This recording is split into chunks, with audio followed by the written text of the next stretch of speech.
Bismillahirrahmanirrahim. Assalamualaikum warahmatullahi wabarakatuh. Innal hamdalillah nahmaduhu wa nasta'inuhu wa nastaghfiruhu wa natubu ilayhi wa na'udzu bihi min shururi anfusina wa min sayyiati a'malina. May yahdihillahu fala mudilla lahu wa may yudlil fala hadiya lahu.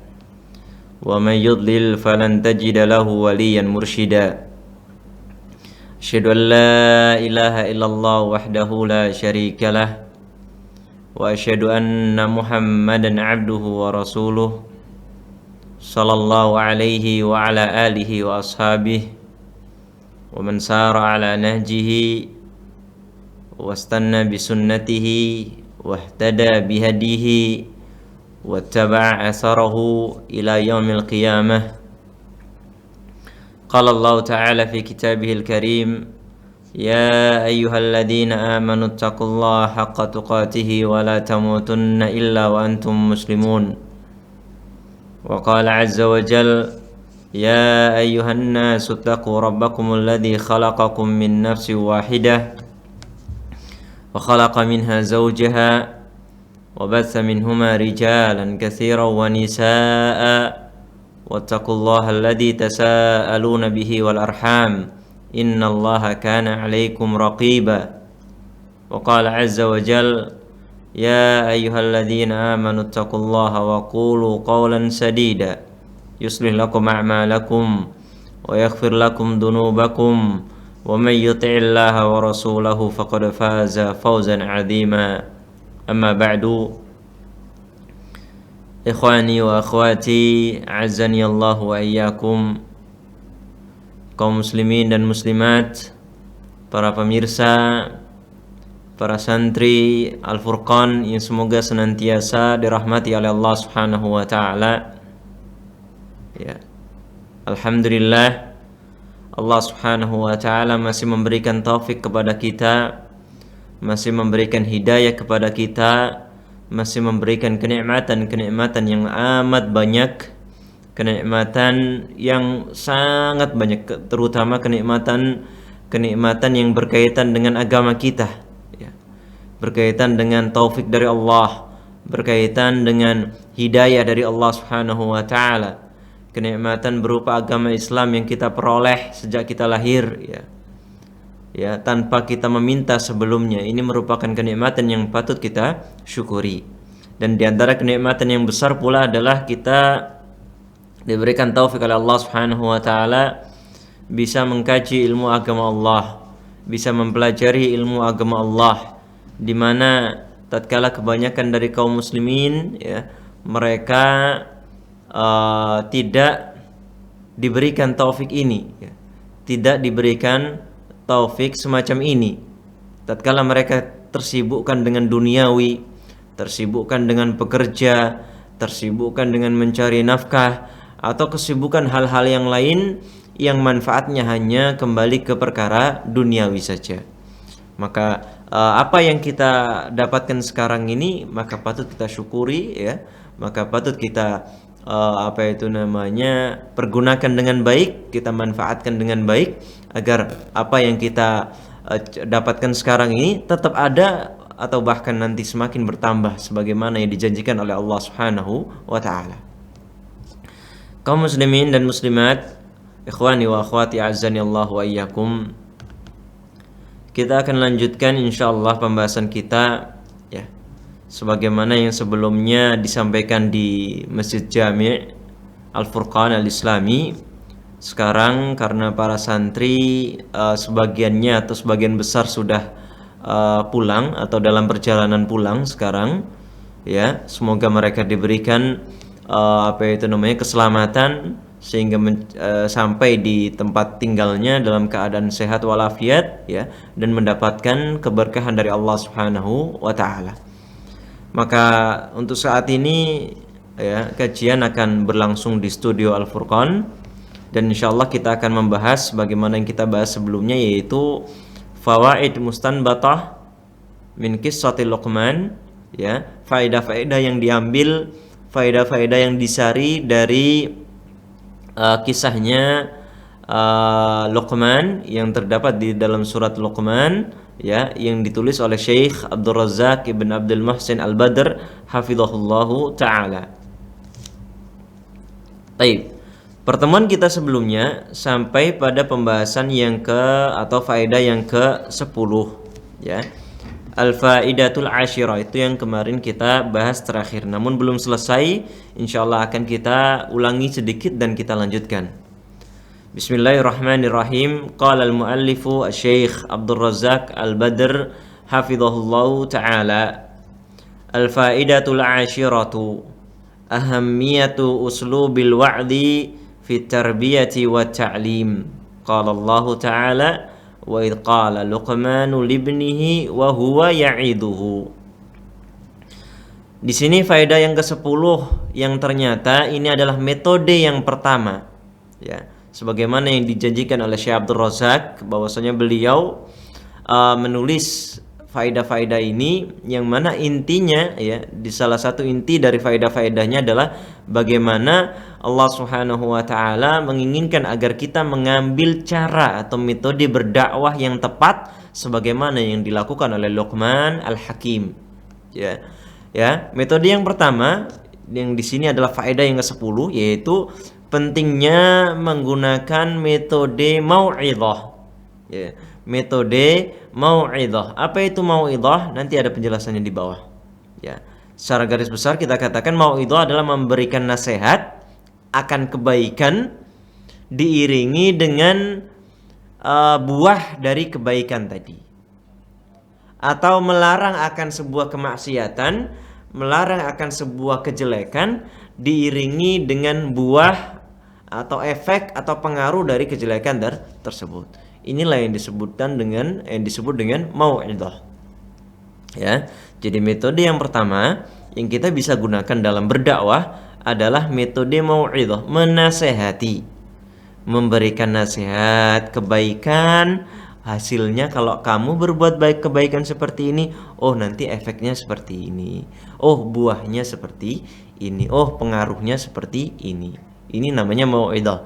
Atau sebaliknya, kamu melarang seseorang akan kejelekan, ya. Kamu cegah orang untuk berbuat keburukan, kamu nasihati seseorang agar tidak berbuat kemaksiatan, lalu berikan juga pengaruhnya. Kenapa sih kok nggak boleh berbuat jelek? Kenapa sih kok nggak boleh berbuat buruk? Ini akan kita jelaskan, atau itulah yang disebut dengan metode mau'idhah. Dan ini sangat penting sekali ketika kita mendidik atau ketika kita mengajar. Maka seorang guru penting agar dia menggunakan metode mau'idhah ini dalam menyampaikan sesuatu kepada murid-muridnya atau santri-santrinya. Begitu pula seorang ayah, seorang ibu, ya, bapak-bapak dan ibu-ibu, ya, maka bisa menggunakan metode mau'idhah, ya. Kita nasihati anak kita, ya. Kita nasihati anak kita sembari dijelaskan, ya, sambil dijelaskan kenapa kok kita memerintahkan perbuatan baik ini, ya. Apa efeknya? Apa pengaruhnya, ya. Ya. Begitu pula ketika kita melarang anak kita, nak, jangan berbuat seperti ini. Pengaruhnya apa? Efeknya apa? Lah inilah yang disebut dengan mau'idhah. Jadi jangan cuman sekedar melarang, nak jangan berbuat ini, tapi nggak dijelaskan, ya. Sehingga anak itu atau seorang santri nggak akan tertarik, ya, nggak akan tertarik untuk melakukan hal tersebut, ya. Kurang tertarik ketika kita misalnya menyuruh orang, nak, kamu tolong jaga sholat rawatibnya, ya. Sholat rawatibnya dijaga. Sholat rawatib adalah sholat yang mengiringi sholat fardu. Contohnya sholat 2 rakaat sebelum subuh, 2 rakaat sebelum duhur, 2 rakaat setelah duhur, ya, 2 rakaat setelah maghrib, 2 rakaat setelah isya. Itu sholat rawatib, ya, yang paling minim 10 rakaat. Ketika anak disuruh, nak, jaga sholat rawatib, tanpa kita jelaskan apa buahnya, ya, apa pengaruhnya, maka anak itu kurang tertarik untuk melakukan. Ngapain saya sholat rawatib, ya? Ngapain saya perlu sholat ini? Maka seorang anak tidak tertarik. Lah, mau'idhah itu nanti diiringi dengan yang namanya targhib, ya. Jadi dijelaskan apa efeknya. Jelaskan. Nah, tolong jaga sholat rawatib ya. Kalau kamu bisa menjaga sholat rawatib, kata Nabi Shallallahu Alaihi Wasallam, nanti akan dibangunkan rumah di surga. Anak kita akan tertarik. Kalau saya ya, atau santri itu akan tertarik. Kalau saya nanti jaga sholat rawatib, maka nanti akan diberi surga, diberi rumah di surga sama Allah. Nah, itu kan orang jadi tertarik ya. Anak jadi tersemangati, termotivasi untuk melaksanakan sholat rawatib yang dianjurkan oleh ayahnya atau dianjurkan oleh gurunya, seperti itu. Ya. Atau ketika misalnya hal-hal yang lain, maka jelaskan. Contohnya, misalnya ucapkan yang jujur, ya. Kalau ngomong yang jujur, ya. Ngomong yang jujur. Loh, kenapa kok yang ngomong yang jujur? Kalau kamu ngomong yang jujur, nanti Allah akan berikan kebaikan. Kalau Allah tunjukkan jalan kebaikan, nanti kejujuranmu itu akan mengantarkan kebaikan, kebaikanmu nanti akan mengantarkan ke surganya Allah. Itu efek dari berbuat jujur, anak kita akan senang. Oh iya, kalau jujur nanti saya bisa masuk surga.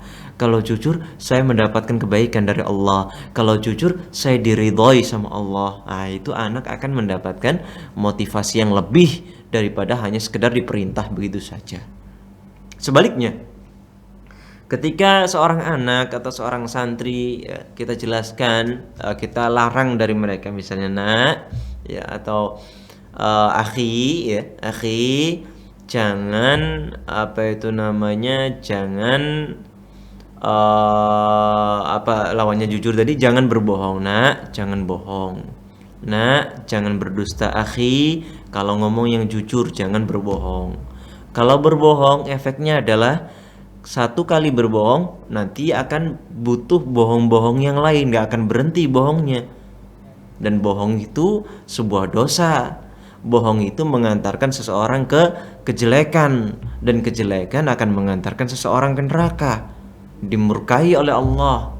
Dijelaskan seperti itu. Ini anak atau ini santri akan menerima dengan baik.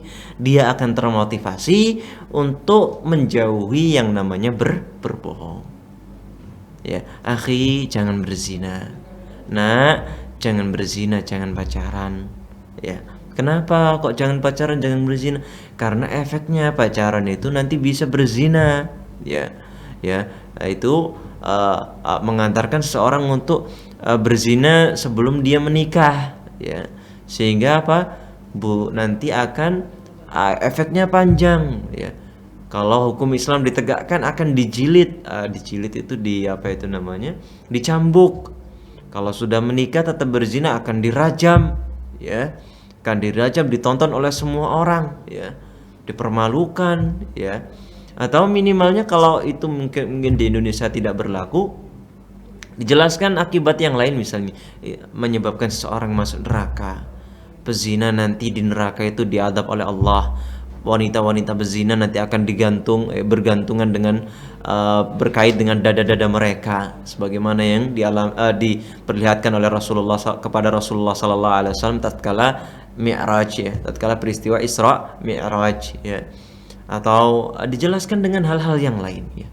Misalnya efeknya itu banyak, ya. Efeknya nanti banyak karena keburukan itu akan menarik untuk berbuat keburukan yang lain. Inilah yang disebut dengan mau'izah. Dan ini sangat penting sehingga Luqman pun melakukannya, dan Allah Subhanahu wa taala menyebutkannya di dalam Al-Qur'an.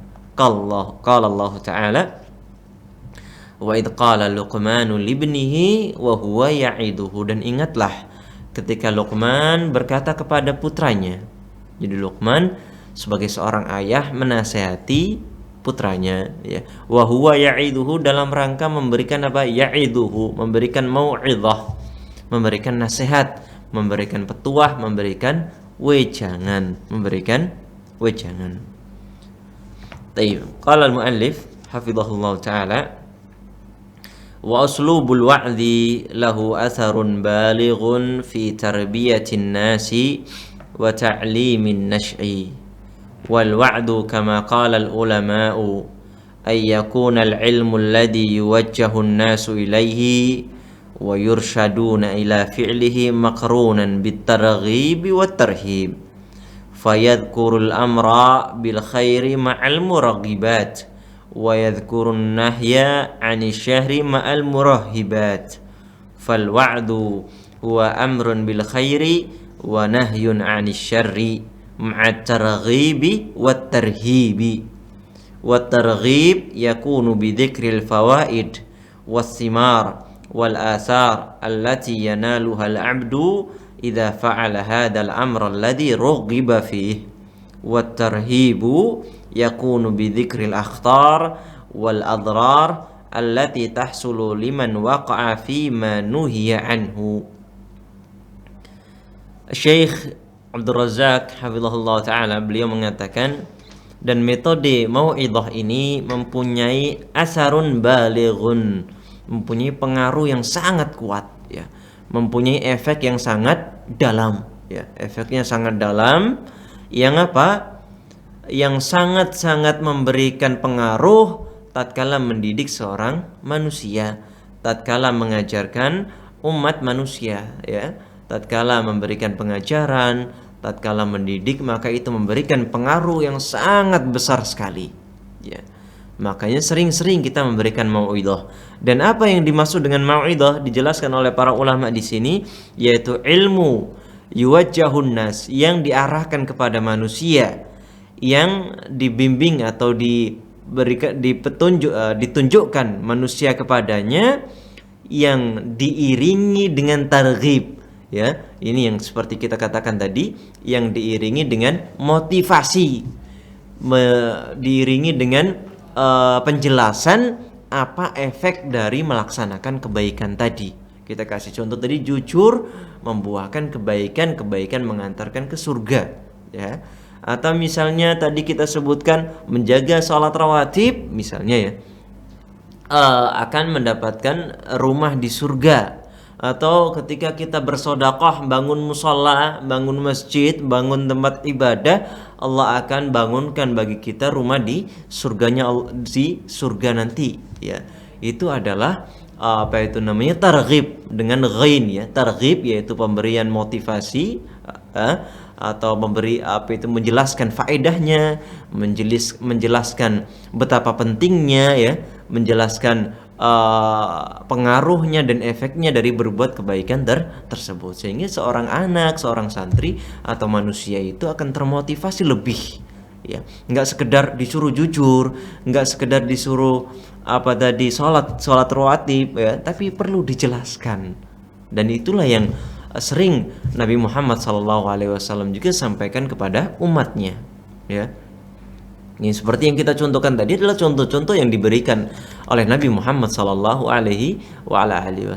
Bangun rumah ya, man bana apa itu namanya, masjidan banallahu baitan lahu fil jannah ya. Bangun masjid dijadikan rumah baginya di surga, menjaga salat rawatib dijadikan baginya rumah di surga ya. Atau misalnya Rasulullah SAW pernah menyebutkan, misalnya siapa yang apa itu namanya, masuk pasar dengan berdoa, Allah bangunkan baginya rumah di surga ya. Atau membaca apa itu namanya, surat-surat al-mu'awwidzat, dilindungi oleh Allah. Siapa yang keluar dari rumahnya dengan membaca doa bismillahirrahmanirrahim, dijaga oleh Allah Subhanahu wa taala. Nah, itu yang seperti itu sangat penting ya, sehingga orang itu semakin termotivasi, semakin semangat untuk meraih kebaikan tersebut karena dia tahu apa faedah yang akan dia dapatkan. Fayadhkurul amra bil khairi ma'al muraghibat. Maka seorang yang memberikan mau'idhah, memberikan nasihat, dia menyebutkan suatu perintah akan kebaikan sambil diiringi dengan motivasi targhib. Istilahnya adalah targhib. Wa yadhkurun nahya 'anil syarri. Dan seseorang yang memberikan mau'idhah tadi menyebutkan sebuah larangan ya, menyebutkan sebuah larangan, kemaksiatan ini, kemaksiatan itu, kemungkaran ini, kemungkaran itu, ma'al murahibat, sambil diiringi dengan hal-hal yang membuat dia itu tidak mau melakukannya ya. Ketika disebutkan zina, efeknya zina disebutkan, madharatnya disebutkan. Sehingga orang itu semakin lari ya, semakin lari dan tidak mau melakukan kemaksiatan tersebut. Fal wa'du, maka nasihat adalah amrun bil khairi wa nahyun 'anil syarri ma'at targhib wa tarhib. Ya. Apa itu targhib? Targhib bil ghain, pakai ghain. Di sini beliau menyebutkan bidzikril fawaid, menyebutkan faedah-faedah. Wasimar, buah-buah, wal asar, efek-efek, allati yanaluhal abdu, yang akan diperoleh oleh seorang hamba idza fa'ala hadzal amra alladhi rughiba fi, apabila dia melakukan perintah yang dianjurkan untuk melakukannya. Ya. Jadi Nabi Shallallahu Alaihi Wasallam itu memang sering melakukannya. Jadi kalau nyuruh atau ngasih anjuran ya, memerintahkan sesuatu, beliau iringi dengan efeknya. Misalnya di contoh yang kita contohkan jujur, kita contohkan masuk pasar dengan berdoa, kita contohkan bangun rumah di surga sambil bangun masjid ya, atau yang lain sebagainya. Contoh yang lain misalnya apa lagi ya? Misalnya Rasulullah Sallallahu Alaihi Wasallam pernah menyebutkan tahadu tahabu, ya, salinglah kalian memberikan hadiah, ya, kasih hadiah sama temannya, ya, temannya dikasih hadiah, kata Nabi Sallallahu Alaihi Wasallam efeknya tahabu, kalian akan saling mencintai. Ini kan Rasul memerintahkan sesuatu juga ngasih tahu efeknya apa, ya, ngasih tahu memberikan efeknya apa. Begitu pula Allah Subhanahu Wa Taala pun ya sama ya. Allah Subhanahu Wa Taala memerintahkan kebaikan juga dijelaskan efeknya juga apa. Misalnya Allah Subhanahu Wa Taala menjelaskan wa halallahu al-bai'a wa harrama riba, Allah menghalalkan jual beli dan mengharamkan riba ya. Kenapa riba? Efeknya adalah yamhaqullahu riba wa yurbi sadaqat. Di ayat yang lain disebutkan Allah Subhanahu Wa Taala itu akan menghabiskan riba ya, menghanguskan riba ya. Allah Subhanahu Wa Taala itu akan menghancurkan yang namanya riba. Wa yurbis sadaqat, sebaliknya kalau sedekah nanti Allah akan kembangkan, Allah tambahkan, Allah tumbuhkan sedekah. Ya, itu dijelaskan efeknya ya. Sehingga orang itu semakin termotivasi untuk melakukan kebaikan ya. Itu namanya at-targhib.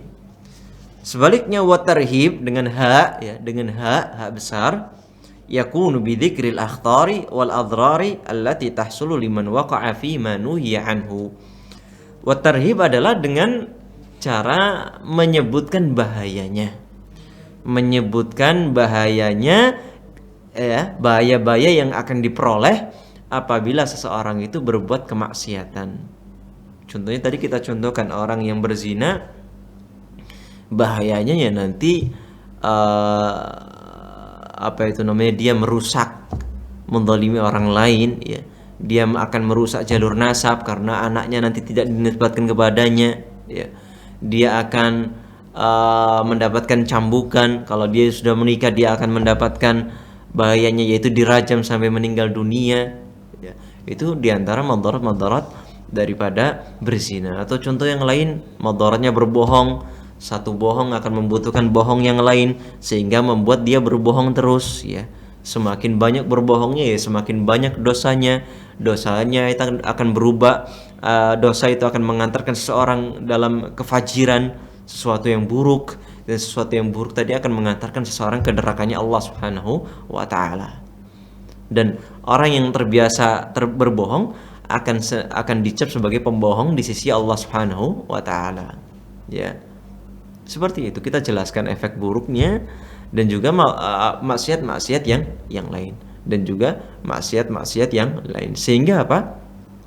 Sehingga seseorang itu akan semakin semakin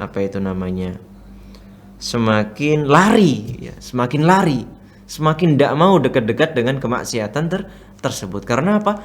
Ya karena dia tahu akibat buruknya apa. Dia tahu efek jeleknya ketika dia berbuat kemaksiatan itu apa. Seperti itu.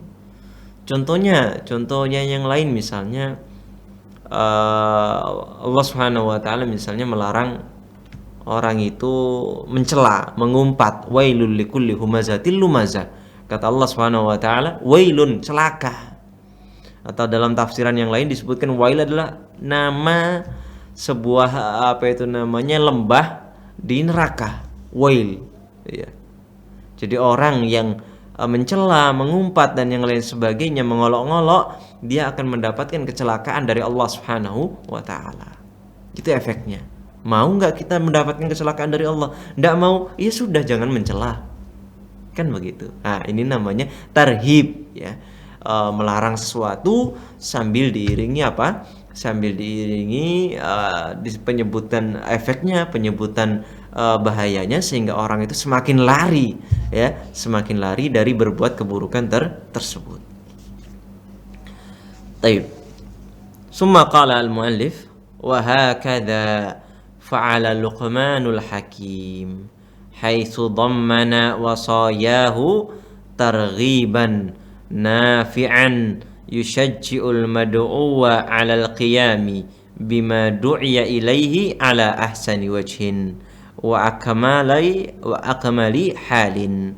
Dan demikian pula yang diperbuat oleh Luqman Al-Hakim, di mana beliau yaitu Luqman Al-Hakim memberikan dalam wasiat-wasiatnya targhiban, motivasi atau penjelasan tentang faedahnya, efeknya, yushajji'ul mad'uwa, yang memberikan semangat kepada yang diajak, yaitu di sini putranya, ya, untuk menunaikan apa yang diperintahkan oleh Luqman tadi, atau kebaikan-kebaikan yang diarahkan oleh Luqman tadi, ala ahsani wajhin, dengan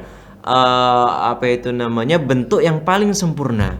Jadi ketika diperintahkan salat sunnah, dia akan mengerjakan salat sunnah tadi dengan bentuk yang paling sempurna, karena dijelaskan efek yang baik atau buah yang baik atau faedah yang akan didapatkan dari seseorang tadi ketika dia melaksanakan atau menjaga salat sunnah rawatibnya tadi. Ya. Wa akmali halin, dan keadaan yang paling sempurna, kondisi yang paling sempurna, ya. Jadi ketika berbuat baik, dia nggak setengah-setengah. Ketika misalnya Rasulullah sallallahu alaihi wasallam menjelaskan misalnya rakaatul fajri khairun minad dunya wa ma fiha.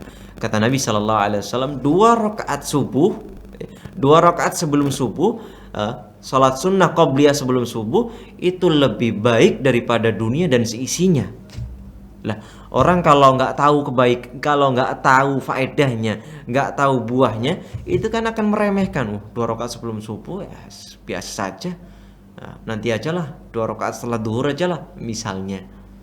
Tapi kalau orang tahu, ya, orang tahu akan hikmahnya, orang tahu akan hasilnya, orang tahu akan faedah atau buah yang akan dia peroleh, maka dia akan semakin semangat. Salat 2 rakaat sebelum subuh itu bagaikan lebih baik daripada dunia dan seisinya. Itu kan dia akan tersemangati lebih. Dapat dunia dan seisinya, ya. Dapat dunia dan seisinya, gimana bayangkan? Ya, kita secuil dari dunia nggak bisa dapat, gitu kan? Kita separuh dunia aja nggak bakal dapat, apalagi ini dunia dan seisinya, lebih baik, bahkan lebih baik. Maka seseorang itu akan, masya Allah, saya akan mengerjakan lah. Ini buahnya besar, ya. Ini hasilnya besar, kan seperti itu. Ya, itu kan seperti itu. Wa tarhiban zajiran yahjizul mad'uwa an muqarafatid danbi wartikabi al khati'ah. Dan juga Luqman Al-Hakim, ya, ketika melarang anaknya dari sesuatu, maka beliau menyampaikan juga tarhiban, sambil menjelaskan bahaya ketika melaksanakan apa yang dilarang oleh Luqman tadi.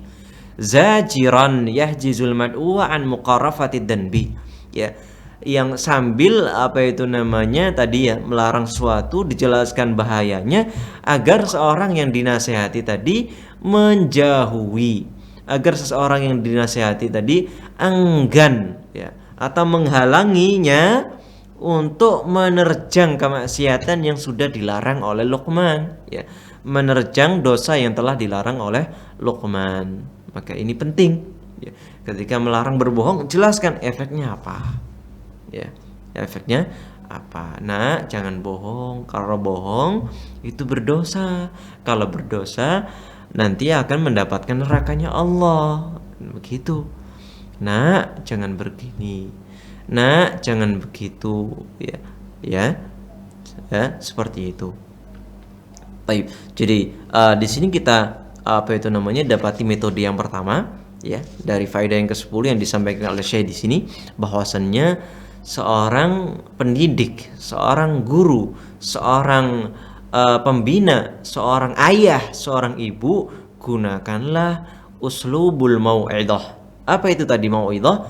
Perintahkan akan kebaikan, ya, ajak seseorang untuk melaksanakan kebaikan sambil dijelaskan buah atau faedah dari kebaikan tadi.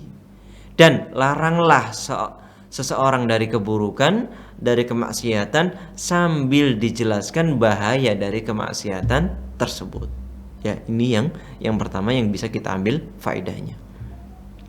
Baik, kita lanjutkan ya ke al-faidatu al-hadiyata asyara. Faedah yang ke-11, al-faidatu al-hadiyata asyara. Faedah yang ke-11. Faedah yang ke-11. Ahamiyatu husnit tawaddudi wa adimi asarihi alal mutalaqqi wal muta'allim.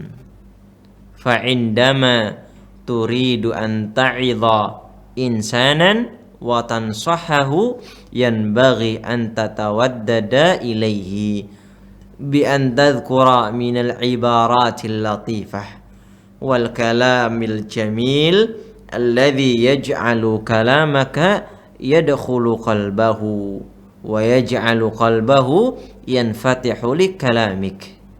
Ya. Faedah yang ke-11 kata Syekh Abdul Razak Al-Badr hafizallahu taala, al-faidatul hadiyata asyara. Faedah yang ke-11. Apa itu faedah yang ke-11? Pentingnya bersikap tawaddud, ya, menampakkan rasa cinta. Pentingnya bersikap tawaddud, menampakkan rasa cinta, menampakkan kelembutan, ya, dalam mendidik dan dalam mengajar. Ya. Wa adimi asarihi, dan besarnya pengaruhnya, ya, pengaruhnya terhadap seorang audiens, seseorang yang sedang diajar atau seseorang yang sedang belajar atau seseorang yang sedang dinasihati. Ya. Jadi ini adalah metode yang kedua yang kita bisa gunakan ketika kita ingin berdakwah, ketika kita ingin mendidik, ketika kita ingin mengajar, ya, yang bisa kita sari atau yang kita bisa ambil faedahnya dari surat Luqman, ya, yaitu apa? Idharur ra'fah. Kita perlihatkan kelembutan. Kita perlihatkan rasa sayang. Kita perlihatkan rasa kasih kepada orang-orang yang sedang kita nasihati. Maksudnya apa? Maksudnya adalah ketika engkau ketika engkau ingin memberikan mau'izah yang kita jelaskan tadi yang pertama, ketika ingin memberikan nasihat, ya, maka layak engkau tunjukkan rasa sayang kepada mereka. Ya, tunjukkan rasa cinta sama orang-orang yang kita ingin kasih nasihat tadi. Ya, misalnya bapak pengen menasihati anaknya, maka tunjukkan rasa sayang. Lah, gimana salah satu menunjukkan rasa sayang, rasa cinta, menunjukkan rasa lembut kepada mereka adalah bi an tadhkura minal ibarat al-latifah wal kalamil jamil. Engkau sebutkan ucapan-ucapan yang lembut, ya, ungkapan-ungkapan yang lembut, yang penuh cinta, yang penuh sayang. Jadi misalnya kalau ayah nasihati anaknya, dia panggil dengan yang lembut, ya, nak, gitu. Nak, sini nak, ya, sini nak, saya kasih tahu. Sini nak, bapak mau ngomong. Sini nak, ibu mau ngomong. Seperti itu. Anakku yang paling sayang, anakku yang paling ganteng kalau laki-laki, kalau perempuan anakku yang paling manis, anakku yang paling cantik, anakku yang paling kusayang. Sini nak sebentar, ayah mau ngomong, ibunda mau ngomong. Sini anandaku, ananda sini, saya mau ngomong. Ini ya, ini metode berdakwah yang dilakukan oleh Luqman ketika ingin menasihati anaknya. Luqman mengatakan, ya, sebagaimana yang Allah sebutkan, wa idz qala Luqmanu libnihi wa huwa ya'iduhu ya bunayya. Ya bunayya. Ya bunayya ini adalah ungkapan, kalau dalam bahasa Arab itu adalah panggilan terhadap seorang anak yang paling lembut sudah. Ya bunayya. Kalau dalam bahasa Indonesia mungkin wahai ananda, ya, anakku, nak, gitu. Nak, ya itu kan panggilan paling lembut, ya, yang menunjukkan bahwasannya seorang ayah tadi sayang sama anaknya, seorang ibu tadi cinta sama buah hatinya, ya. Nah, seperti itu. Begitu pula seorang pendidik, seorang guru, ya. Maka ketika ingin memberikan nasihat kepada santri-santrinya, gunakan ungkapan yang lembut. Wahai anakku, ya. Wahai santri-santriku yang kami sayangi, ya. Wahai putra-putriku, santri-santriku yang saya anggap seperti anak-anakku sendiri, ya. Ya. Jadi ungkapan-ungkapan yang lembut, ya. Ungkapan-ungkapan yang isinya dengan kelembutan. Kalau bahasa Jawa itu pakai apa ya? Bahasa Jawa itu kalau penuh rasa sayang itu le, ya. Le sini le, ya, ya. Sini le. Sini apa? Sini bahasa Jawanya apa ya? Meriki sekedap le. Meriki. Ya, sini sebentar, Nak. Nak, sini sebentar. Le, sini sebentar le. Ya, Bapak mau ngomong le. Nah, yang penuh lembut. Jangan yang kasar. Nak, ya, itu berarti tetap nak tapi gayanya aja yang kasar, ya. Apa misalnya? Bapak atau seorang orang tua yang manggil anaknya kasar itu gimana? Atau dengan penyebutan yang jelek, ya. Contohnya misalnya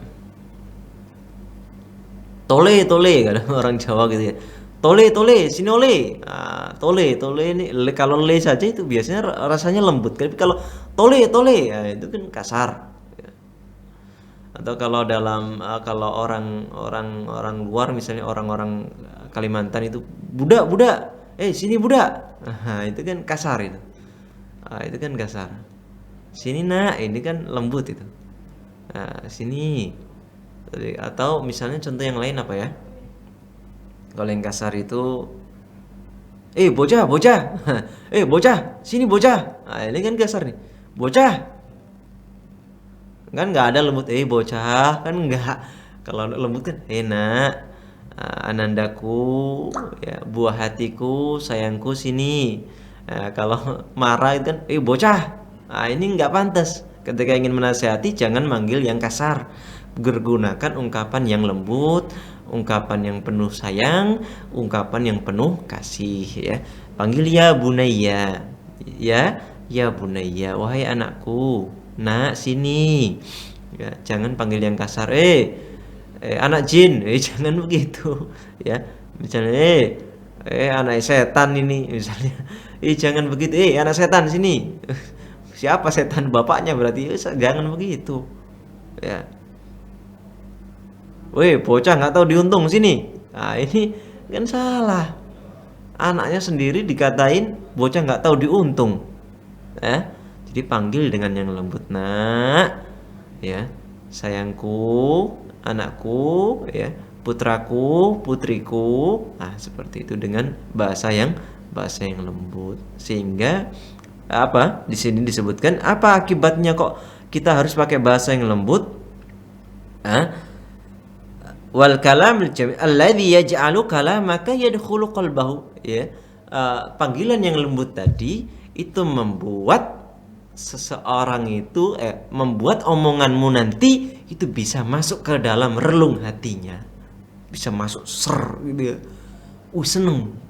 Wa yaj'alu qalbahu yanfatih, Jadi nanti hatinya itu bisa terbuka, siap ya, siap untuk menerima nasihat kalau dipanggil dengan bahasa yang baik.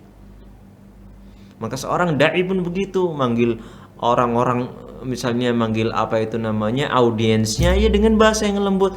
Bapak-bapak yang dirahmati oleh Allah, kaum muslimin yang dimuliakan oleh Allah, ya, ibu-ibu yang semoga senantiasa diberkahi oleh Allah. Itu kan mereka senang, merasa disayang, merasa dilembuti gitu ya, sehingga mereka siap, hati mereka siap untuk mendengarkan, hatinya siap untuk terbuka lebar, siap memberikan, siap menampung nasihat yang akan diberikan oleh seorang dai. Ya, diberikan seorang dai. Kalau manggil namanya boleh asalkan dengan rasa lembut, ya, dengan lembut. Ya, kalau di dalam daerah tadi manggil namanya itu tidak pantas, apalagi yang sudah tua, jangan dipanggil dengan namanya yang dengan seperti itu, gitu ya. Ya, tentunya manggil-manggil seperti ini disesuaikan dengan urufnya di daerah tadi. Kalau di daerah kita manggil dengan nama itu tidak pantas, misalnya di Jawa orang sudah sepuh, orang sudah tua, dipanggil dengan namanya itu tidak pantas. Misalnya saya ini misalnya umurnya masih 30-an. Misalnya ada audiensnya, ada misalnya yang sedang saya dakwahi umurnya 50-an, 40 tahunan, misalnya namanya Budi, misalnya bapak tadi namanya Budi. Ya jangan dipanggil wahai Budi, ya jangan. Ini tidak pantas. Orang itu nggak bakal terbuka hati, yang ada malah ketutup rapet, jengkel dia. Dia nggak boleh jengkel dong. Dia kan, kita mau kasih kebaikan sama dia. Dia kan jadi murid, harusnya dia harus terima. Bukan seperti itu mas cara berdakwah dengan hikmah yang diajarkan oleh Luqman, yang Allah Subhanahu wa taala sebutkan di dalam Al-Qur'an. Bukan seperti itu. Ud'u ila sabili rabbika bil hikmati wal mau'izatil hasanah. Pakai cara yang hikmah, cara yang bijak. Sesuaikan dengan daerah kita, urufnya gimana. Kalau orang itu lebih tua, yang panggil dengan yang baik. Bapak, ya, gimana kabarnya Bapak? Bapak, sekarang kita akan belajar nih, Bapak Budi, kita ini akan belajar masalah ini Pak. Itu kan orang seneng tuh. Dia merasa dihargai, ya. Dia merasa dilembuti, dia merasa disayang. Kan begitu. Sehingga hatinya terbuka dan siap akan menerima nasihat-nasihat yang akan kita berikan. Ya. Misalnya di kelas, ya, dipanggil syekh, ya syekh, ya, yang sudah menikah atau yang sudah tua, ya, yang sudah berumur daripada kita, ya panggil kita dengan panggilan yang lain, ya syekh fulan, ya syekh, seperti itu. Agar apa? Mereka merasa dihargai, mereka merasa kita sayang sama mereka, dan memang benar kita sayang sama mereka, merasa dilembuti, ya, sehingga mereka siap menerima dakwahan kita, siap menerima mau'izah kita, ya. Apalagi dai-dai muda, ya, dai-dai yang masih muda, ketika terjun ke suatu daerah, menjumpai mungkin di daerah tadi masih banyak orang-orang tua yang ingin belajar, yang ingin menerima siraman rohani, maka jangan lupa, ya, panggil mereka dengan bahasa yang lembut, panggil mereka dengan ungkapan-ungkapan yang indah. Jangan sampai memanggil mereka dengan namanya, karena kalau di Indonesia tidak sesuai dengan uruf kita memanggil nama seorang yang lebih tua daripada kita. Panggil dengan ya bapak, ya, atau pak, atau kalau paman atau apa, dengan bahasa yang lembut, sehingga mereka akan terbuka hatinya untuk menerima apa yang akan kita sampaikan dari kebaikan yang akan kita anjurkan atau kemaksiatan yang akan kita larang. Baik. Walahid anna Luqmana wa huwa ya'idu ibnahu ja'a bikalamin jamilin wa uslubin mu'assir. Dan perhatikan apa yang dilakukan oleh Luqman, ya, apa yang disampaikan oleh Luqman, ya, tatkala beliau memberikan wejangan kepada putranya, ya. Beliau menggunakan ungkapan yang indah, ungkapan yang lembut, ungkapan yang memberikan uslub mu'assir, yang apa itu namanya? Uslub, metode yang mu'assir, yang memberikan efek yang dalam, ya. Wa kalimatin tadkhulu ilal qalb, ungkapan-ungkapan yang bisa menusuk ke hati seseorang. Wandur lutfahu, dan lihatlah kelembutan beliau dalam berbicara, ya. ma ibnihi biwa'din, ketika beliau menasihati putranya, fatajidu ibaratan ya bunayya, maka engkau dapati Luqman mengungkapkan dengan ungkapan ya bunay, sebagaimana yang kita jelaskan tadi, ya bunayya. Bahkan tatakarraru fi siyaq, bahkan ya bunayya ini bukan sekali aja, berkali-kali Luqman katakan atau awali nasihatnya dengan perkataan ya bunayya. Ya bunayya la tusyrik billah, inna syirka la dzulmun adim. Ya bunayya, itu berapa kali ya? Kita lihat ya, di awal-awal pembelajaran kita di ayat itu berapa kali kita ada ya bunayya la tusyrik billah, itu yang pertama. Kemudian ada lagi ya bunayya innaha intakum misqala dzarrah. Kemudian ya bunayya aqimis shalah. Jadi ada sekitar 3 kali atau mungkin lebih ya. Ada sekitar 3 kali yang saya lihat di sini, ada 3 kalian. Nah, jadi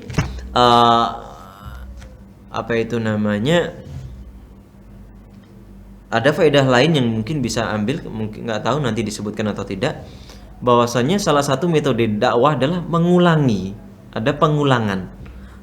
Luqman di sini menyebutkan ya bunayya itu berkali-kali ya, nggak sekali saja tapi berkali-kali. Jadi ini termasuk metode dakwah yang bisa kita ambil. Berarti yang ketiga ini ya. Yang pertama tadi mau'idhah, yang kedua adalah memanggil atau menggunakan bahasa yang lembut ya. Yang ketiga adalah mengulangi dalam berdakwah, dalam memanggil dengan bahasa yang lembut tadi kita ulangi, mau'idhahnya kita ulangi ya. Karena orang itu kadang sekali dia nggak bisa paham betul, 2 kali sudah bisa memulai memahami dengan baik, ketiga kali lebih paham. Nah, jadi dan itu juga yang kadang-kadang diajarkan oleh Nabi Shallallahu Alaihi Wasallam ya. Nabi Shallallahu Alaihi Wasallam kadang-kadang menasihati itu nggak sekali 2 kali saja, tapi berkali-kali, kadang-kadang 3 kali ya. Disebutkan misalnya hadis la taghdab faraddada mirara la taghdab. Nabi Shallallahu Alaihi Wasallam menasihati orang dengan agar tidak marah berkali-kali, nggak sekali. Faraddada mirara, diulangi berkali-kali ya. La taghdab ya, orang itu minta nasihat, la taghdab lagi, orang itu minta nasihat lagi, la taghdab lagi ya. Jadi berulang kali. Jadi nggak sekali saja ya, nggak sekali saja. Kadang-kadang perlu pengulangan. Ini adalah salah satu metode dakwah yang bisa kita ajarkan ketika kita mendidik anak kita, ketika kita mendidik santri kita, maka perlu yang namanya tadi memanggil dengan lembut, juga perlu diulangi berkali-kali. Anandaku, anakku sini nak, anakku misalnya, tolong dijaga sholatnya. Sholat itu tiangnya agama nak, imaduddin. Kalau sholatnya rusak, efeknya amalan yang lain rusak nak. Dan sholat ini nanti akan ditanya awal kali ketika dihisab ya, maka dijaga nak, tolong sholatnya ya nak, anakku ya, anandaku, putraku, putriku, tolong dijaga. Itu diulangi berkali-kali ya. Lianna lihadil kalimati waq'an kabiran fi qalbil ibni, dan terutama ungkapan-ungkapan yang lembut tadi diulangi. Kenapa? Karena ungkapan yang lembut ini, kata Syekh, itu memberikan efek yang besar, pengaruh yang dalam hatinya seorang yang sedang dinasihati tadi. Ya bunayya berarti memberikan efek yang besar kepada si buah hati yang sedang dinasihati oleh Luqman tadi. Walaha ta'thirun fi nafsihi, dan itu memberikan mempunyai pengaruh yang besar terhadap jiwanya seorang anak tadi. Wa aunan lahu ala husnil isgha wa tamamil istifadati ya. Dan itu juga membantu seseorang dalam menyampaikan ya, dalam baiknya dia ketika menyampaikan. Jadi bisa memberikan pengaruh tadi ya. Wa tamamil istifadah, dan ketika pengulangan itu juga menjadikan tadi ya husnul isgha, semakin dia itu mendengar, semakin dia memperhatikan, dan juga tamamil istifadah, semakin dia itu sempurna dalam mengambil faedahnya. Jadi, seperti yang kita sebutkan tadi, orang itu dikasih tahu sekali kadang-kadang belum paham benar, dikasih tahu 2 kali lumayan, dikasih tahu 3 kali lebih paham. Seperti itu. Wa ma'a a'dhami asaril kalam in kana mashuban bi husni tawaddudin, dan lebih-lebih pengaruhnya akan semakin besar kalau omongannya tadi dengan bahasa yang lembut ya, dengan bahasa yang penuh cinta, bahasa yang penuh sayang ya, seakan-akan dia ngomong sama orang yang paling dia cintai, paling dia semangati untuk berbuat kebaikan ya. Wa amma idza kana al-wa'du ba'idan 'anit tawaddudi mislu law yaqulu qailun wa huwa yansahu aw yanha ya walad aw kama yudhkaru an ba'dihim 'indama yukhatibu ibnahu aw yanhahu an fi'li syai'in yunadihi bi asma'i ba'dil hayawanat fa kayfa yanfatihu qalbul mansub bi misli hadzal uslub alladhi yushimu wala raiba fi inghilaqi wa taballudid dihan ya. Adapun kalau nasihatnya tadi ya, nasihatnya tadi jauh dari kelembutan, jauh dari rasa cinta, jauh dari rasa sayang. Contohnya kalau manggil anaknya ya walad, bukan ya bunay. Ya bunay itu lembut, kalau ya walad itu kasar dalam bahasa Arab. Ya walad itu kasar ya, maka jangan digunakan dengan bahasa ya walad ini ya. Kalau dalam bahasa Indonesia jangan pakai yang kasar, wahai nak, bocah, bocah, apalagi yang kasar itu ya, budak, bocah ya. Atau bahkan di sini disebutkan oleh Syekh kama yudhkaru an ba'dihim indama yukhatibu ibnahu aw yanhahu an fi'li syai'in yunadihi bi asma'i ba'dil hayawanat. Bahkan sebagian orang manggil anaknya, manggil orang yang ingin dinasihati itu pakai nama-nama hewan ya. Biasanya kan begitu orang kalau sudah kadung mangkal, sudah kadung jengkel, sudah kadung marah. Jadi kita ketika menasihati usahakan jangan dalam keadaan yang jengkel ya. Pakai apa itu namanya, tanamkan rasa cinta pada diri kita sehingga sampai rasa cinta itu kepada orang lain juga ya. Jangan dengan bahasa jengkel ya. Kadang-kadang pakai hewan, bahasa hewan ya, manggil orang yang mau dinasihati pakai omongan-omongan hewan ya. Orang mau dinasihati bukannya dipanggil ya, hai Pak Budi ya, Bapak Budi yang semoga dirahmati oleh Allah Subhanahu wa taala. Kasih doa, didoakan dengan lembut, Pak Budi. Nah, gini Pak, misalnya. Itu yang lembut. Jangan dipanggil dengan bahasa dengan namanya Budi, ya jangan. Ya.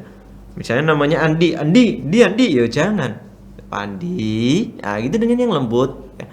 Bapak Andi atau Pak Le Andi, ya, Pak De Andi, ya, dengan yang lembut ya. Apalagi jangan dipanggil dengan ejek-ejekan ya. Diejek misalnya, pakai namanya saja udah kasar kalau di Indonesia ya. Pakai namanya saja Budi, Andi, nah itu saja sudah kasar. Apalagi pakai menyebutkan dengan nama-nama hewan yang sangat kasar ya. Jangan dicontohkan lah, udah ma'ruf insyaallah, udah bisa dipahami, ya nggak usah dicontohkan ya. Ini sangat jelek ya. Orang ya, kata Syekh di sini, fa kaifa yanfatihu qalbul mansuh bimisli hadzal uslub. Gimana ya? Gimana seorang mad'u, audiens yang sedang dinasihati itu mau menerima nasihatnya? Ya dia dipanggilnya aja pakai nama hewan. Dia dipanggilnya aja tanpa rasa sayang. Dia dipanggilnya aja dengan bahasa yang kasar. Gimana seorang anak mau menerima nasihat ayahnya kalau ayahnya saja manggil anaknya dengan bahasa hewan? Dengan menyebut nama hewan, apalagi yang di daerah metropolitan ya, di daerah kota-kota ya, di daerah Jakarta atau di daerah Surabaya yang biasanya bahasanya sudah masya Allah gitu ya, bahasa hewan itu biasanya sehari-hari ya. Ayah ngomong kepada anaknya anjing misalnya, babi misalnya, gimana anaknya mau nerima dakwaan seperti ini? Dari awal ayahnya ngomong begitu, anak ini sudah nolak. Masa ayah saya ngomong kepada anaknya gini? Gimana dia mau nerima dakwahnya ayahnya? Gimana mau nerima nasihat dari ibunya? Gimana mau nerima nasihat dari gurunya, dari kiainya? Kalau kiainya, gurunya manggil santrinya atau manggil orang yang sedang dinasihati pakai bahasa atau ungkapan yang seperti itu.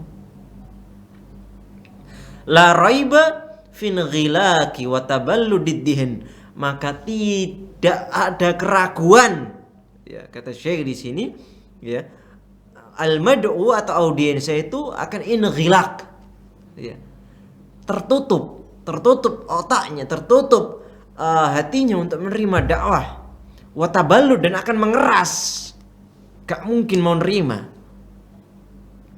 ya, gak mungkin mau nerima. Jadi pakai bahasa yang lembut. Nabi SAW misalnya ketika ngomong kepada para sahabatnya misalnya, ya, atau misalnya ketika Nabi SAW mendakwai pamannya Abu Talib sampai hendak sakaratul maut, sampai hendak matinya Abu Talib, ya, Nabi SAW tetap manggil dengan bahasa yang lembut, ya ammi, wahai pamanku, ya, wahai pamanku, ya ammi, kul la ilaha illallah, wahai pamanku, tolong ucapkan la ilaha illallah paman, ya, kalimatun uhajulaka biha indallah, sebuah kalimat yang nanti aku jadikan hujjah, jadikan pegangan ketika menghadap Allah Subhanahu wa taala. Ya. Itu ketika Nabi sallallahu alaihi wasallam memanggil dengan kelembutan walaupun pamannya kafir. Ya. Tapi beliau tidak kasar terhadap pamannya, tetap dengan bahasa yang lembut. Ya, dengan ungkapan-ungkapan yang baik. Ya, seperti itu yang dicontohkan oleh Nabi Muhammad sallallahu alaihi wasallam. Ya. Jadi, ya, jangan panggil atau dengan ketika memberikan nasihat jangan menggunakan ungkapan-ungkapan yang kasar. Jangan menggunakan ungkapan-ungkapan yang jelek, ya. Apalagi tidak sesuai dengan urufnya daerah kita. Kalau di Indonesia, ya, pakai bahasa-bahasa yang baik yang sesuai dengan baiknya ungkapan di masyarakat. Wahai bapak-bapak yang dirahmati oleh Allah, Bapak Ahmad, gimana Bapak Ahmad? Bapak Budi, ya, Pak Budi, Pak Andi, Pak misalnya yang lain, maka pakai bahasa yang lembut, ya. Semarah apapun kalian, sejengkel apapun kalian ketika memberikan nasihat, ya pakai bahasa yang lembut, biar bisa diterima, biar hatinya menjadi lapang, hatinya terbuka, siap menerima nasihat yang akan kita sampaikan. Fasyattana baina hadhihi tariqati wa baina an yastakhdimal wa'idu uslubat tawaddud ka qawli Luqman libnihi ya bunayya bihananin wa ubuwatin wa atfin wa ra'fatin fayanfatihal qalbu wa lahid aidan husnat tawaddudi fi hadithi Mu'adz bin Jabal radhiyallahu anhu anna an-nabiyya sallallahu alaihi wasallam akhadha biyadihi yawman thumma qala ya Mu'adz inni la uhibbuk faqala lahu Mu'adzun bi abi anta wa ummi ya Rasulullah wa ana uhibbuka qala usika ya Mu'adz la tad'anna fi duburi kulli salatin an taqula Allahumma a'inni ala dzikrika wa syukrika wa husni ibadatik. Fabada'a bitawaddudi wat talattufi hatta yuqbila 'ala al-fa'idati wa tanfatiha asarirul qalbi wa yatahayya'a lit-tahsili fahadhihi la budda minha fi ad-da'wati ila Allah subhanahu wa ta'ala wa ta'limin nasi al-khaira. Fasyattana, kata Syekh Abdul Razak Al-Badr hafizallahu taala, fasyattan, maka sangat jauh, ya, sangat jauh, bagaikan langit sama bumi, bagaikan timur sama barat, ya, sangat jauh antara orang yang pakai metode lembut sama metode kasar, ya, pakai metode yang ungkapan-ungkapan yang indah sama ungkapan-ungkapan yang hewan, ya, sangat jauh, ya. Orang yang manggil anaknya pakai nama hewan, anjing, babi misalnya, sama orang tua yang manggil anaknya pakai ya bunaya, wahai anakku, wahai putraku, ya jauh, ya jauh beda, Mas, jauh beda, Pak, ya. Beda anak yang dipanggil sama anaknya pakai nama hewan, ya sangat beda sama anaknya yang dipanggil sama ayahnya dengan wahai anak Ananda, wahai anakku, wahai sayangku. Ya beda, jauh bedanya. Ya. Seperti Luqman yang manggil putranya ya bunai dengan hanan, dengan penuh kelembutan, penuh sayang, wa ubuwah dengan rasa kebapaan, ya. Rasa keayahan, wa atfin dengan rasa lembut, wa ra'fa dengan penuh kelembutan, penuh cinta, penuh sayang. Maka apa hasilnya? Fayanfatihal qalb, hati anaknya terbuka, lapang hati anaknya, siap menerima apa yang akan disampaikan oleh ayahnya. Ya, seperti ini. Ya, inilah yang dicontohkan oleh para nabi ketika mau berdakwah. Ya, contohnya misalnya di sini akan disebutkan Nabi Muhammad SAW. Ya, perhatikan sikap yang baik dari Nabi SAW ketika ingin menasihati atau memberikan wejangan kepada Mu'adz bin Jabal radhiyallahu anhu. Rasulullah SAW pegang tangannya, Rasulullah ambil tangannya, ya. Wallahu alam bagaimana mengambil tangannya, dipegang tangannya, mungkin dijabat tangan atau wallahu alam, yang penting diambil tangannya, dipegang sambil dibilang, Rasulullah SAW ngomong sama Mu'adz, ya Mu'adz, wallahi inni la uhibbuk, ya Mu'adz inni la uhibbuk, ya Mu'adz, Mu'adz bin Jabal, aku ini cinta sama engkau. Ya. Gimana nggak seneng Mu'adz? Dipegang, sambil dipegang tangannya. Nggak dipegang aja mungkin sudah seneng, tapi ini tangan Mu'adz diraih, dipegang sambil Nabi SAW bersabda, Mu'adz, aku ini cinta sama kamu. Ya, tentunya cinta karena Allah. Aku ini sayang sama kamu wahai Mu'adz. Aku ini cinta sama kamu. Maka Mu'adz bin Jabal langsung menyambut ungkapan cinta dari Nabi SAW. Cinta Nabi SAW kepada Mu'adz tidak bertepuk sebelah tangan, tapi disambut dengan Mu'adz sambil berkata kepada Nabi, bi abi anta wa ummi ya Rasulullah wa ana uhibbuka. Ayahku dan ibuku sebagai tebusannya wahai Nabi SAW. Ini ungkapan pengagungan, ya, atas apa yang akan diomongkan pada zaman itu, ya, pada zamannya Nabi SAW. Mu'adz pun menyambutnya, ana uhibbuka, aku pun cinta sama jenengan wahai Nabi, aku cinta sama engkau wahai Nabi SAW. Ya. Ketika Nabi megang tangan Mu'adz dan mengungkapkan ya Mu'adz, aku cinta sama engkau, Mu'adz pun langsung terbuka dadanya, gembira, bahkan menyambut ungkapannya, aku pun cinta sama engkau wahai Nabi. Ternyata setelah itu Nabi SAW akan memberikan nasihat, ya Mu'adz, jangan engkau tinggalkan sekali-kali, ya, setiap penghujung sholatmu, ya, setiap penghujung sholatmu, ya, untuk berdoa, Allahumma a'inni ala dzikrika wa syukrika wa husni ibadatik. Ya Allah, tolonglah aku ini dalam rangka berzikir kepadamu, dalam rangka bersyukur kepadamu, dan dalam rangka beribadah yang baik kepadamu. Jadi Rasulullah ingin menasihati, dan diawali dengan apa? Memberikan ungkapan yang baik, memberikan ungkapan yang baik yang penuh rasa cinta, penuh rasa sayang, penuh kelembutan, sehingga Mu'adz pun siap menerima dengan lapang dada. Ya, ini yang dicontohkan sama Nabi Muhammad SAW. Atau misalnya contoh yang dicontohkan oleh Nabi Ibrahim ketika ingin menyampaikan bahwasanya beliau mendapatkan wahyu berupa mimpi, ya, mimpinya menyembelih putranya. Maka Nabi Ibrahim pun mengatakan kepada putranya, ya bunayya inni ara fil manami anni adbahuka fandur madza tara. Masya Allah, ungkapan yang indah. Wahai anandaku, kata Ibrahim kepada Ismail, wahai putraku yang tersayang, wahai sayangku, wahai buah hatiku, ya bunai, inni ara fil manam, aku melihat engkau, ya, di mimpi bahwasanya aku menyembelihmu. Apa pendapatmu wahai putraku? Masya Allah.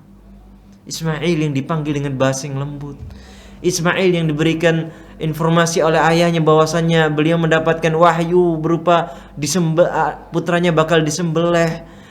Nabi Ibrahim pun membukanya dengan bahasa yang indah, ya bunai. Ya, inilah yang dicontohkan oleh Allah. Ya, inilah yang diajarkan oleh Allah kepada para nabinya. Inilah yang ingin Allah Subhanahu wa taala agar umatnya meneladani para nabi, membuka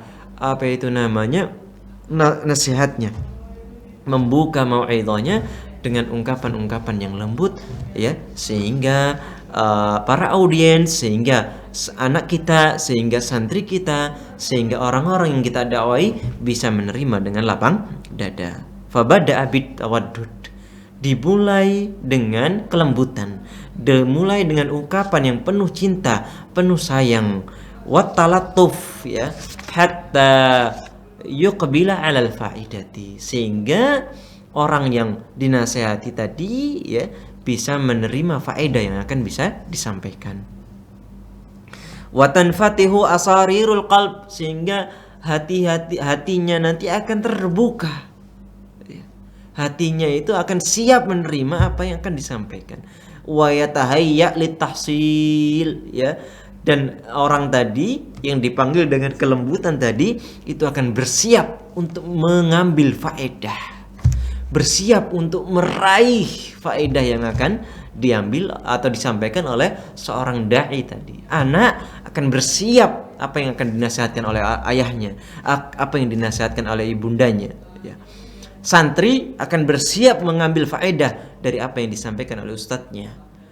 Audiens, orang-orang masyarakat akan bersiap mengambil nasihat dari apa yang akan disampaikan oleh seorang dai, seorang kiai atau yang lain sebagainya. Fahadihi la budda mina, maka ini sesuatu yang harus, ya, harus, ya, metode yang harus disampaikan, harus dipakai fi da'wati ilallah, ketika kita berdakwah kepada Allah Subhanahu wa taala, wa ta'limin nasi al khaira, dan ketika kita mengajarkan manusia kebaikan, ya. Jadi sampaikan, buka dengan bahasa yang lembut, panggil mereka dengan bahasa yang lembut, ya, karena memanggil ini termasuk metode yang dakwah yang kita pakai dan diajarkan, dan karena itu juga bisa menarik perhatian, ya. Mungkin audiens yang belum siap nanti jadi siap karena dipanggil. Makanya Allah Subhanahu wa taala sering kali kita jumpai di dalam Al-Qur'an, ya ayyuhan nabi, ya ayyuhalladzina amanu, ya ayyuhalladzina kafaru, ya ayyuhan nas, biar mereka merasa terpanggil, biar merasa fokus, biar bersiap untuk mendapatkan faedah yang akan disampaikan. Ya Mu'ad, ya seperti itu, ya ayyuhan nas, isma'u wa'u, seperti itu, ya. Jadi pelajaran yang kita bisa peroleh dalam pertemuan kita kali ini adalah metode dakwah yang bisa kita pakai, ya. Yang pertama yang kita pelajari ada al-mau'idatul hasanah, ya, dengan memerintahkan kebaikan sambil disebutkan buahnya, dan kita larang dari kejelekan sambil dijelaskan bahayanya. Ini yang bisa kita pakai dalam dakwah, dan ini seorang guru, seorang dai, seorang ayah harus menggunakan metode ini, karena inilah yang disampaikan atau dicontohkan oleh Luqman yang diabadikan di dalam Al-Quran di surat Luqman. Yang kedua yang disebutkan oleh Syekh tadi secara jelas adalah kita gunakan bahasa yang, ungkapan yang penuh kasih sayang, ungkapan yang penuh kelembutan, ya. Dan juga hal-hal yang lain yang kita bisa peroleh tadi adalah at-tikrar. Ada uslub tikrar, diulang-ulang, nasihatnya diulang-ulang, enggak sekali, 2 kali saja, ya. Bahkan di situ ya ada pengulangan ya bunanya beberapa kali. Ya, ada pengulangan ya bunanya beberapa kali. Kemudian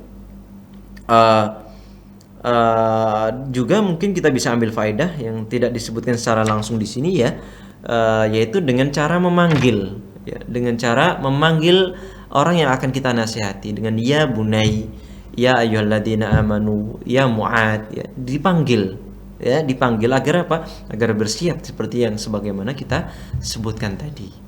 Jadi demikian hal-hal yang bisa kita ambil pada pertemuan kali ini. Insyaallah kita akan lanjutkan pada pertemuan selanjutnya biidznillah taala, masih di bulan Ramadan. Semoga Allah Subhanahu wa taala menerima amal ibadah yang kita lakukan selama bulan Ramadan ini, dari puasa kita, dari qiyamul lail kita, dari sedekah kita, dari tilawah Quran kita, atau hal-hal yang lain. Semoga itu menjadi timbangan amal kebaikan kita di akhirat kelak ketika kita menghadap Allah Subhanahu wa taala di hari di mana semua orang sibuk dengan dirinya sendiri mempertanggungjawabkan amalannya yang telah diperbuat di hadapan Allah Subhanahu wa taala. Semoga ilmu yang kita peroleh kali ini bermanfaat ya, kita pakai ya, ilmu ini kita dapatkan untuk kita pakai, kita praktekkan agar tidak kita lupa. Sebagai seorang ayah dipraktekkan, sebagai seorang ibu dipraktekkan, sebagai seorang guru atau calon guru, calon dai pula perlu dipraktekkan agar dakwah kita mendapatkan respon yang baik dari masyarakat, agar hak yang kita sampaikan itu, kebenaran yang kita sampaikan bisa dijalankan, bisa diterima, bisa diambil faedahnya oleh masyarakat, sehingga kebaikan semakin banyak di muka bumi ini ya, sehingga banyak yang menyembah kepada Allah Subhanahu wa taala dengan baik, kebaikan menyeluruh di muka bumi ini ya. Kita tutup dengan doa kafaratul majlis. Subhanakallahumma bihamdika asyhadu an la ilaha illa anta astaghfiruka wa atubu ilaik. Wa sallallahu ala nabiyyina Muhammadin wa ala alihi washabihi wasallam. Walhamdulillahi rabbil alamin. Assalamu alaikum warahmatullahi wabarakatuh.